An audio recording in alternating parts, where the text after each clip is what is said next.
हमारे दैनिक जीवन में हम कुछ उपकरणों पर इस प्रकार डिपेंड हो चुके हैं कि हम उनके बिना काम करना ही नहीं चाहते।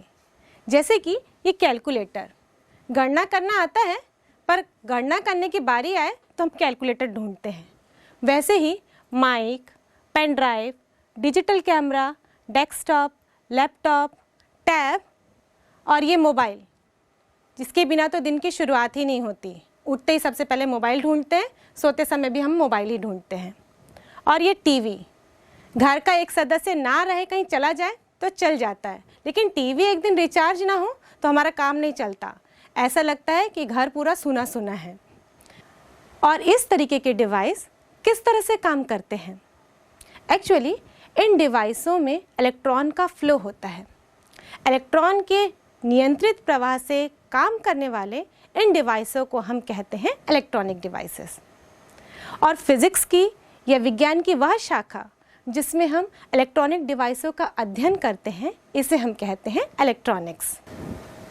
हम यहाँ पर ये दो प्रकार का कंप्यूटर देख रहे हैं और ये दो प्रकार की टीवी देख रहे हैं। एक बड़ा सा भारी भरकम ज़्यादा जगह घेरने वाला है और दूसरा फ्लैट, स्मार्ट और स्लिम है। ये दोनों ही इलेक्ट्रॉनिक डिवाइस अलग अलग क्यों हैं? क्योंकि ये दोनों अलग अलग टेक्नोलॉजी पर आधारित हैं। इसका मतलब हम कह सकते हैं जो इलेक्ट्रॉनिक डिवाइस होते हैं वो दो प्रकार के होते हैं। एक वैक्यूम ट्यूब यानी कि निर्वात नलिका और दूसरा अर्धचालक इलेक्ट्रॉनिक युक्तियाँ यानी कि सेमीकंडक्टर इलेक्ट्रॉनिक डिवाइस। जो ये बड़ा सा भारी भरकम दिखने वाला है वो वैक्यूम ट्यूब यानी कि निर्वात नलिका पर आधारित है और फ्लैट, स्मार्ट, स्लिम वाला वो आधारित है अर्धचालक यानी कि सेमीकंडक्टर पर। जो निर्वात नलिकाएं होती हैं वो एक्चुअली एक कांच का ट्यूब होती हैं जिसके अंदर होता है इलेक्ट्रोड। ये दिखने में कुछ इस प्रकार दिखती हैं। यहाँ पर हम निर्वात नलिका में देखें तो ये निर्वात डायोड होते हैं, निर्वात ट्रायोड होते हैं, टेट्रोड होते हैं, पेंटोड होते हैं। इसमें अलग अलग टर्मिनल्स की को काउंट कर कर हम बता सकते हैं कि वो डायोड है कि ट्रायोड है कि टेट्रोड है या पेंटोड है। जिसमें दो वॉल्व होते हैं, दो टर्मिनल होते हैं, वो कहलाता है डायोड। 3 टर्मिनल वाला ट्रायोड, वैसे ही 4 टर्मिनल वाला टेट्रोड और 5 टर्मिनल वाला पेंटोड। जो निर्वात डायोड होते हैं उसमें 2 इलेक्ट्रोड होते हैं, एक कैथोड और दूसरा एनोड। ट्रायोड में 3 होते हैं, एक कैथोड, एनोड और ग्रिड। वैसे टेट्रोड में 4 इलेक्ट्रोड होंगे और पेंटोड में 5 इलेक्ट्रोड होते हैं। जब कैथोड को प्रत्यक्ष या अप्रत्यक्ष रूप से गर्म किया जाता है तो उसमें से इलेक्ट्रॉन निकलने लगते हैं और इलेक्ट्रोडों के बीच वोल्टता में परिवर्तन करके, मतलब वोल्टेज को चेंज करके इन इलेक्ट्रॉनों के प्रवाह को नियंत्रित किया जाता है। इस प्रकार ये निर्वात नलिकाएं काम करती हैं। यहाँ पर इलेक्ट्रॉन का प्रवाह कैथोड से एनोड की ओर होता है, यानी कि वन डायरेक्शन होता है, एक ही दिशा में होता है, इसलिए इनको हम वॉल्व भी कहते हैं।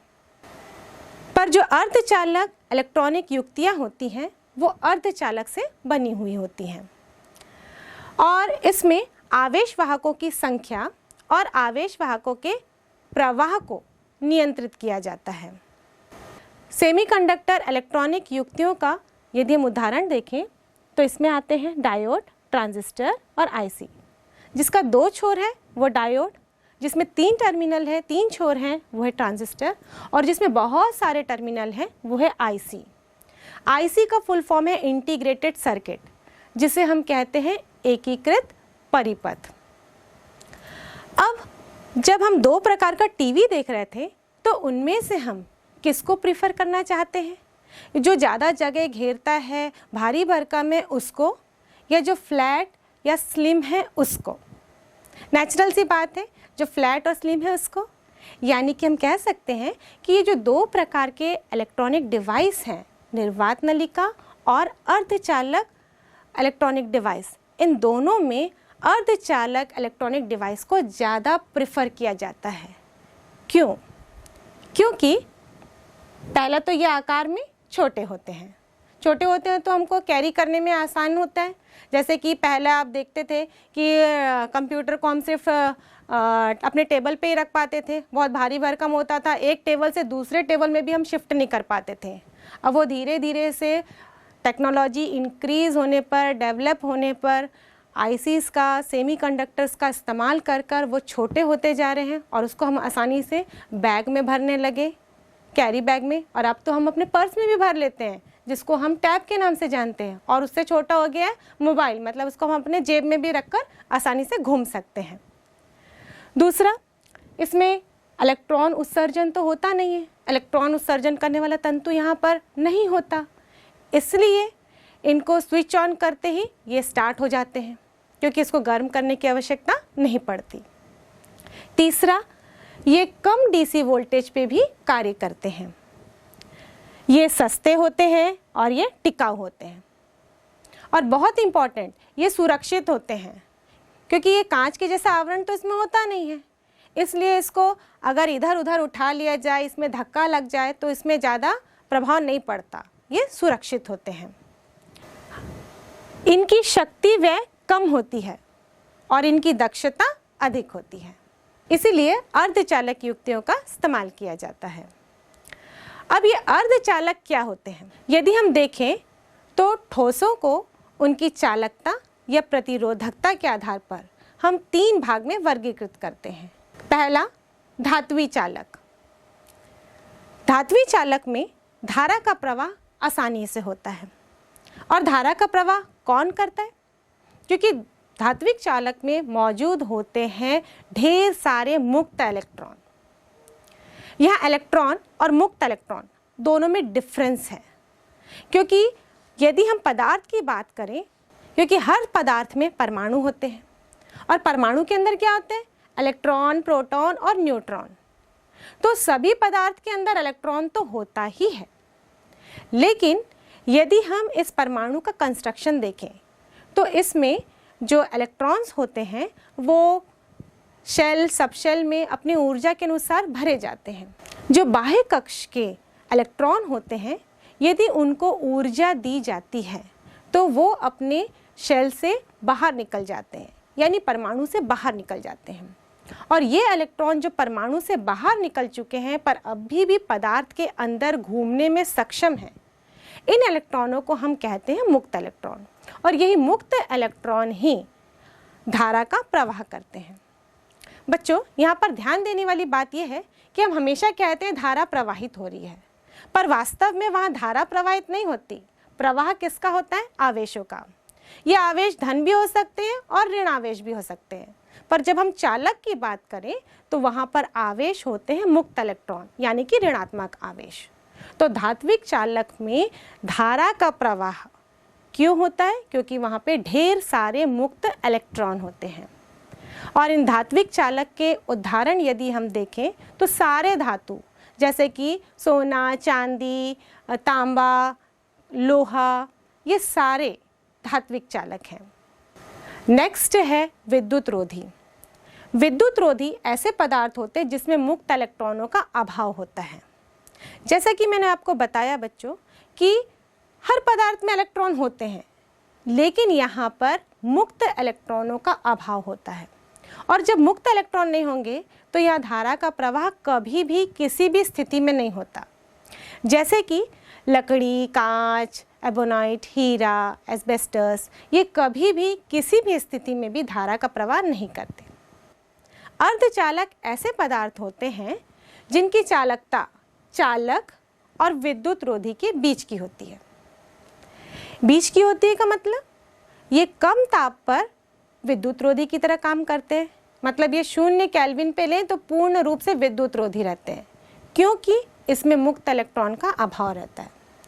लेकिन कमरे के ताप में ही इनमें मुक्त इलेक्ट्रॉन आ जाते हैं, और ताप बढ़ाते जाने पर ये और अच्छी तरह से चालक की तरह कार्य करने लगते हैं। इसका मतलब ये विद्युत रोधी से चालक बन जाते हैं यदि ताप को बढ़ाया जाए। ऐसे पदार्थ को हम कहते हैं अर्धचालक।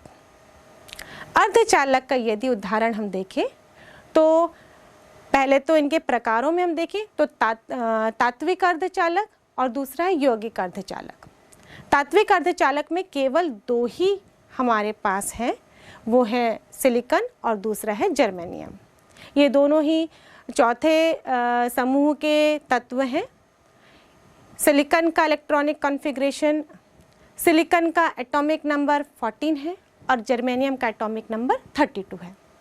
यौगिक अर्धचालक का उदाहरण है gallium arsenide, cadmium sulphide, cadmium selenide, cadmium telluride और इंडियम फॉस्फाइड।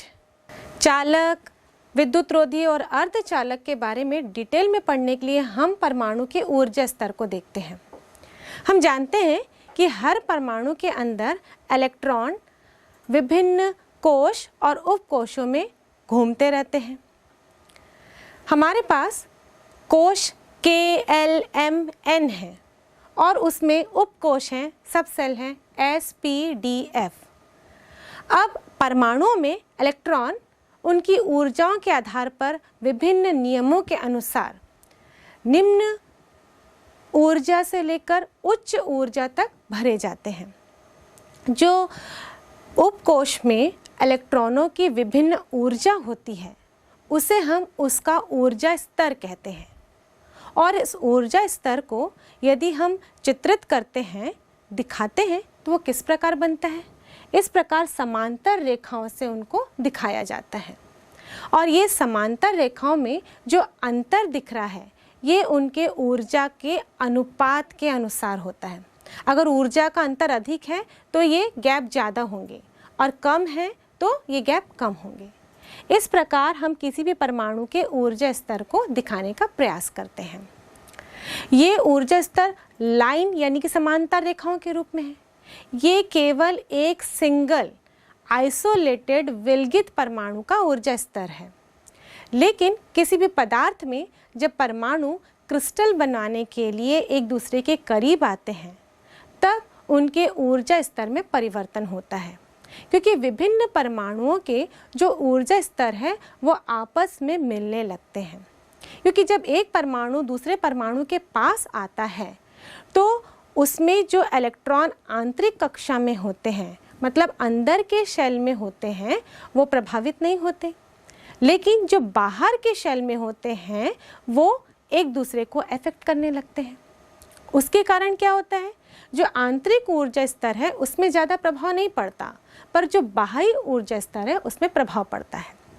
यदि हम देखें, यहाँ पर एक क्रिस्टल के बहुत सारे परमाणु हैं जो क्रिस्टल बनाने के लिए एक दूसरे के पास आए हुए हैं। हमने एक परमाणु का ऊर्जा स्तर देखा, यदि दूसरे परमाणु का भी साथ में बनाएं तो ये रेखा एक के ऊपर एक बन जाएगी। और ऐसे ही विभिन्न ऊर्जा स्तर एक के ऊपर एक यदि हम बनाते रहें तो ये जो ऊर्जा स्तर की बहुत सारी लाइनें हैं वो हमको स्पष्ट दिखाई नहीं देंगी, बल्कि एक मोटे बैंड के रूप में हो जाएंगी। और इसको हम नाम देते हैं ऊर्जा बैंड का। तो जब हम किसी क्रिस्टल की बात करें, पदार्थ की बात करें, क्योंकि उसमें एक परमाणु नहीं होता, ये बहुत सारे परमाणुओं से मिलकर बना होता है, इसलिए यहाँ पर हम ऊर्जा बैंड की बात करते हैं। यदि हम एक उदाहरण के रूप में सिलिकॉन लें, सिलिकॉन का एटॉमिक नंबर होता है 14 और यदि इसका इलेक्ट्रॉनिक विन्यास यानी कि इलेक्ट्रॉनिक कॉन्फ़िगरेशन देखें तो ये होता है 1s2, 2s2, 2p6, 3s2, 3p2। इस प्रकार इन 14 इलेक्ट्रॉनों को ऊर्जा के आधार पर इन उपकोशों और कोशों में भरा जाता है। सबसे कम ऊर्जा वाले कोश सबसे पहले भरे जाते हैं और उसके बाद ज़्यादा ऊर्जा वाले कोशों को भरा जाता है। यदि हम देखें, सिलिकॉन परमाणु यदि क्रिस्टल बनाने के लिए पास आते हैं तो उनके ऊर्जा में क्या फ़र्क पड़ेगा, उसकी ऊर्जा स्तर या ऊर्जा बैंड किस प्रकार बनेगी। इसके लिए हम अंतरा परमाणु अंतराल और ऊर्जा के बीच में एक ग्राफ बनाते हैं और देखते हैं कि किस प्रकार इन ऊर्जा स्तर में परिवर्तन होता है। यदि ये सिलिकॉन के परमाणु दूर दूर हैं, ये हमने डिस्टेंस यहाँ पर d लिया है, मतलब d से बाहर यदि हम देखें तो ये परमाणु दूर दूर हैं, तो ये सारे ऊर्जा स्तर हमको स्पष्ट नज़र आ रहे हैं।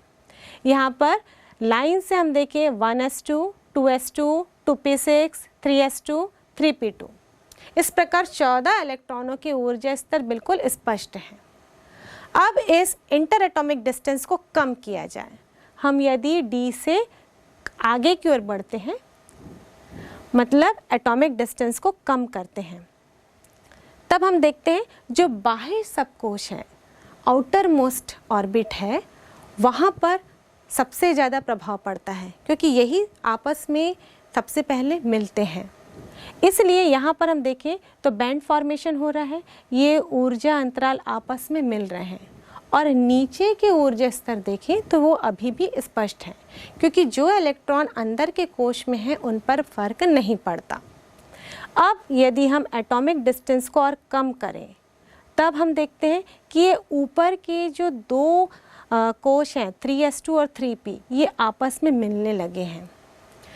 यदि हम किसी एक ऑर्बिट की बात करें, जैसे कि हम 1s2 की बात करें, यदि इस क्रिस्टल में n परमाणु हैं, हम एक सिलिकॉन क्रिस्टल की बात कर रहे हैं जिसमें n परमाणु हैं, तो पहले वाले 1s2 में कितनी अवस्थाएं होंगी? यहाँ पर 2 इलेक्ट्रॉन हैं तो यहाँ पर 2n अवस्थाएं होंगी।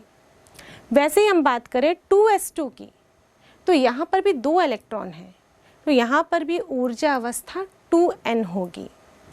यदि 2p6 को देखें तो यहाँ पे 6 इलेक्ट्रॉन हैं, तो यहाँ पर 6n अवस्थाएं होंगी।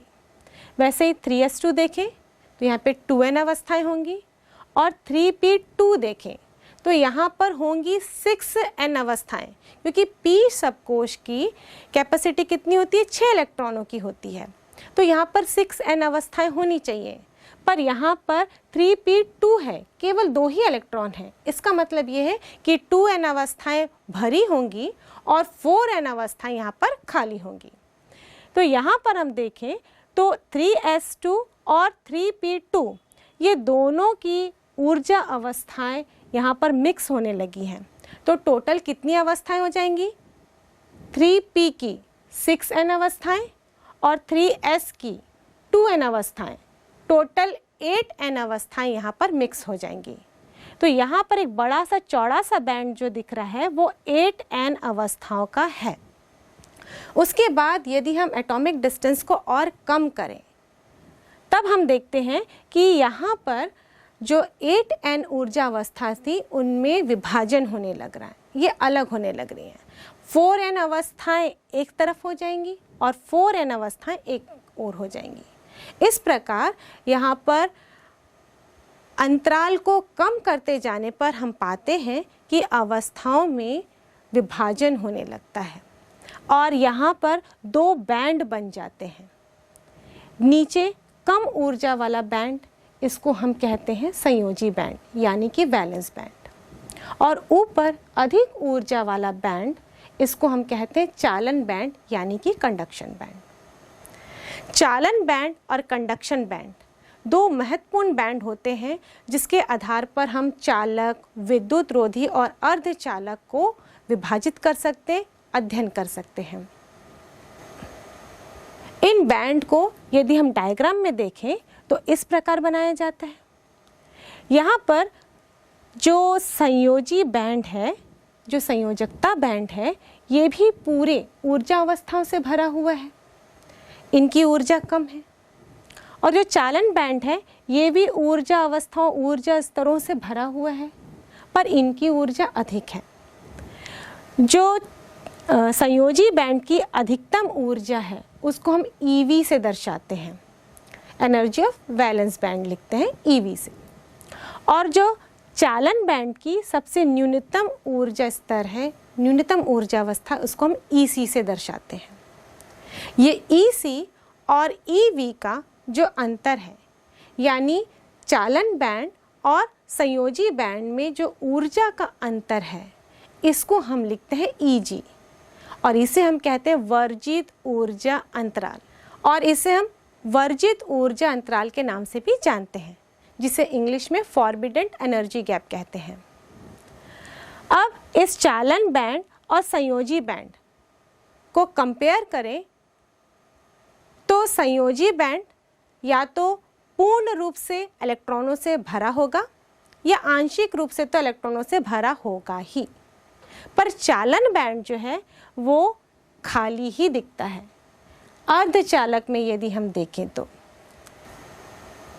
यहाँ पर हमने जो अंतरा परमाणुक अंतराल और ऊर्जा के बीच में जो ग्राफ प्लॉट किया, जो डायग्राम देखा, ये सेमीकंडक्टर सिलिकॉन, ये जर्मेनियम का है। यहाँ पर हमने चालन बैंड और संयोजी बैंड के बीच में अंतर पाया, पर ऐसा चालक के लिए नहीं होता। चालक की बात करें यदि हम, तो ये बैंड डिफरेंट टाइप का दिखता है। अब इस बैंड डायग्राम के आधार पर हम चालक, कुचालक यानी कि विद्युत रोधी और अर्धचालक को पढ़ते हैं। तो इस प्रकार हमने यहाँ पर दो बैंड देखा, एक संयोजी बैंड और दूसरा चालन बैंड। अब जो संयोजी बैंड है वो आंशिक रूप से भरा होता है या तो पूर्ण रूप से भरा होता है, पर चालन बैंड अर्धचालक में खाली होता है। पर सभी में ऐसा नहीं होता, चालक में स्थिति अलग होती है और विद्युत रोधी में स्थिति अलग होती है। यहाँ पर हम बैंड डायग्राम के आधार पर अब चालक, विद्युत रोधी और अर्धचालक को समझने की कोशिश करते हैं। इससे पहले हम दिमाग में ये रख लें कि जो संयोजी बैंड है उसमें कैसे इलेक्ट्रॉन होते हैं। उसमें वैलेंस इलेक्ट्रॉन यानी कि संयोजी इलेक्ट्रॉन भरे जाते हैं, ये भरे हुए होते हैं। मतलब वो इलेक्ट्रॉन जो किसी भी परमाणु के बाह्य कक्ष में हैं, वो इलेक्ट्रॉन इस संयोजी बैंड में आएंगे। और चालन बैंड में कैसे इलेक्ट्रॉन होंगे? चालन बैंड की ऊर्जा अधिक है, मतलब वहाँ पे ऐसे इलेक्ट्रॉन होंगे जिनको उच्च ऊर्जा स्तर की आवश्यकता है, जब भरे जाएं तो जिनकी ऊर्जा उच्च हो। और ये ऐसे इलेक्ट्रॉन होते हैं जो कि परमाणु से मुक्त हो चुके होते हैं, वो अपने परमाणु का त्याग करके शेल से बाहर निकल चुके होते हैं और वो पदार्थ में घूमने में सक्षम होते हैं, यानी कि मुक्त इलेक्ट्रॉन जो कि धारा का चालन कर सकते हैं, धारा को प्रवाहित करते हैं, वो इलेक्ट्रॉन भरे जाते हैं चालन बैंड में यानी कि कंडक्शन बैंड में। अब बैंड डायग्राम देखें हम तो चालक का बैंड डायग्राम इस प्रकार का होता है। यहाँ पर हम देखें तो चालन बैंड और संयोजी बैंड के बीच में या तो बहुत थोड़ा सा ऊर्जा अंतराल होगा, ये गैप बहुत ही कम होगा, मतलब वैलेंस बैंड के इलेक्ट्रॉन आसानी से कंडक्शन बैंड में जंप कर सकते हैं। और जब वैलेंस बैंड के इलेक्ट्रॉन कंडक्शन बैंड में चले जाते हैं यानी कि वो मुक्त हो जाते हैं, वही इलेक्ट्रॉन चालन का काम करते हैं। और चालक में ऐसा ही होता है, इसलिए चालक में मुक्त इलेक्ट्रॉनों की संख्या अधिक होती है क्योंकि यहाँ पे वैलेंस बैंड से इलेक्ट्रॉन आसानी से कंडक्शन बैंड में जा सकते हैं। या फिर चालक में इस प्रकार का भी एनर्जी बैंड देखने को मिलता है। यहाँ पर कंडक्शन बैंड और वैलेंस बैंड के बीच में कोई गैप ही नहीं है। वैलेंस बैंड और कंडक्शन बैंड एक दूसरे को ओवरलैप कर चुके हैं, उसमें अति व्याप्त हो चुके हैं। मतलब जो इलेक्ट्रॉन वैलेंस बैंड में है वो कंडक्शन बैंड में आसानी से चालन कर सकते हैं और इसीलिए चालक की चालकता अधिक होती है, विद्युत धारा का प्रवाह आसानी से होता है। पर यदि हम विद्युत रोधी की बात करें तो इसका बैंड डायग्राम इस प्रकार बनता है। ये चालन बैंड और संयोजी बैंड के बीच में जो गैप है वो बहुत अधिक होता है, ये 3 इलेक्ट्रॉन वोल्ट से भी अधिक होता है। और यदि हम हीरा की बात करें तो उसका वर्जित ऊर्जा अंतराल 6 इलेक्ट्रॉन वोल्ट के लगभग होता है, इसलिए तो हीरा कुचालक के किसी भी स्थिति में चालन का काम नहीं करता। यहाँ वैलेंस बैंड में जो इलेक्ट्रॉन होंगे, भले ही वैलेंस बैंड इलेक्ट्रॉनों से भरा हुआ क्यों ना हो, वो ऐसे इलेक्ट्रॉन है जो अभी भी परमाणु के अंदर उसके संयोजी इलेक्ट्रॉन है, उसके बाह्य कक्ष में हैं, तो ये कभी भी चालन नहीं कर पाएंगे। इसका कंडक्शन बैंड यानी कि चालन बैंड पूर्ण रूप से खाली होता है और किसी भी स्थिति में वैलेंस बैंड के इलेक्ट्रॉन कंडक्शन बैंड में नहीं जंप कर सकते। हम चाहे ऊर्जा प्रकाशीय रूप से दें या विद्युत रूप से दें या फिर ऊष्मीय रूप से दें, किसी तरह से भी इलेक्ट्रॉनों को इतनी ऊर्जा नहीं दी जा सकती कि वो वैलेंस बैंड से कंडक्शन बैंड में जाएं। यदि हम अर्धचालक में देखें तो वैलेंस बैंड और कंडक्शन बैंड के बीच में गैप बहुत ही कम है, ये 3 इलेक्ट्रॉन वोल्ट से कम होता है। सिलिकॉन इसमें 1.1 इलेक्ट्रॉन वोल्ट होता है और जर्मेनियम में 0.7 इलेक्ट्रॉन वोल्ट।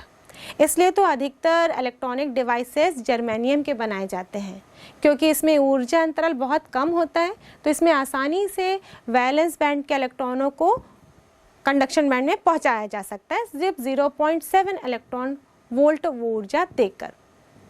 0 केल्विन में वैलेंस बैंड में इलेक्ट्रॉन भरे हुए होते हैं और कंडक्शन बैंड खाली होता है। लेकिन कमरे के ताप में यदि हम देखें तो कुछ इलेक्ट्रॉन हमको कंडक्शन बैंड में भी नज़र आ रहे हैं। कंडक्शन बैंड में नज़र आ रहे हैं इलेक्ट्रॉन, लेकिन ये वैलेंस बैंड में हमको कुछ खाली जगह दिखाई दे रही है। इन खाली जगहों को हम कहते हैं होल्स। जिस प्रकार इलेक्ट्रॉन ऋणात्मक आवेश वाहक होते हैं, उसी प्रकार होल धनात्मक आवेश वाहक होते हैं। एक्चुअली जो होल होता है वो अलग सा चार्ज पार्टिकल वहाँ पे नहीं है। इलेक्ट्रॉन की कमी, इलेक्ट्रॉन की रिक्तता को ही हम होल कहते हैं। चूँकि इलेक्ट्रॉन ऋणात्मक आवेश है तो उसकी कमी को हम कहते हैं होल, यानी कि धनात्मक आवेश वाहक। तो रूम ताप में, कमरे के ताप में हम देखें तो जितने इलेक्ट्रॉन्स चालन बैंड में हैं उतने ही होल्स कंडक्शन बैंड में होंगे।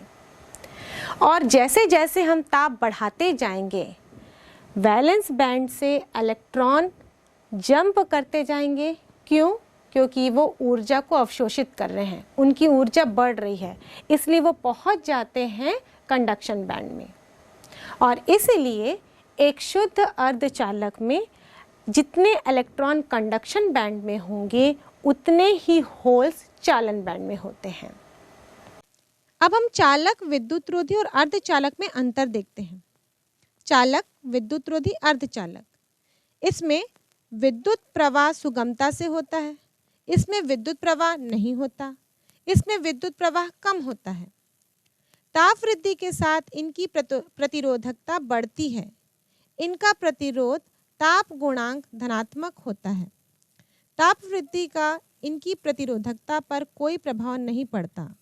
इनका प्रतिरोध ताप गुणांक नगण्य होता है। ताप वृद्धि के साथ इनकी प्रतिरोधकता घटती है। इनका प्रतिरोध ताप गुणांक ऋणात्मक होता है। इनमें आवेश वाहक इलेक्ट्रॉन होते हैं, इनमें कोई आवेश वाहक नहीं होता। इनमें आवेश वाहक इलेक्ट्रॉन व होल होते हैं। अशुद्धियाँ मिलाने पर इनकी विद्युत चालकता कम हो जाती है। अशुद्धियाँ मिलाने पर इनकी विद्युत चालकता पर कोई प्रभाव नहीं पड़ता। अशुद्धियाँ मिलाने पर इनकी विद्युत चालकता बढ़ जाती है। इनमें संयोजकता बैंड और चालन बैंड में ऊर्जा अंतराल 0 अथवा अत्य अल्प होता है।